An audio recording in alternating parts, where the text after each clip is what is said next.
I associate this control issue with the boundary dissolution.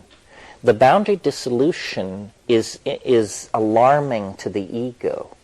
It doesn't like that feeling, and it tells you that you're dying. And psychedelic voyagers have to learn to just, when that red switch goes on, you just reach out and turn it off and say, oh no, it's set wrong, we're not dying. But it tells you that you're dying because the ego very strongly identifies with the equilibrium of the physical body. And as the physical body begins to slide into the intoxication, the ego is saying, what's happening here? Wait a minute, I'm losing coherency. This is not good. You made a mistake, Joe. We need help, Joe. It's coming upon. You say, chill. It's going to be all right. And so you have to discipline yourself that way.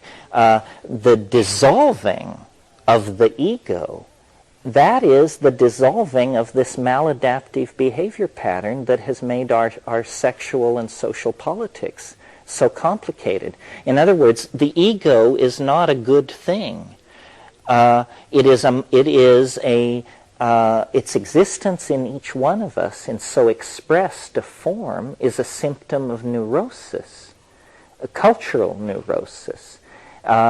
And the psychedelic dissolves the ego, but the ego protests noisily while this is going on.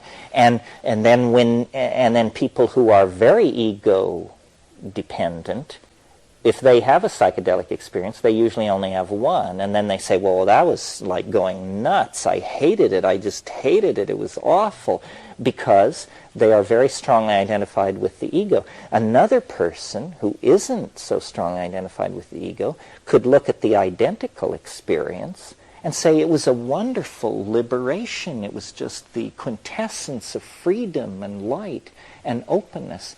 So when I say we are pathological and that we need to take strong medicine to fix ourselves, I don't mean the kind of medicine where you can't feel it working. I mean the kind of medicine where you can feel it working.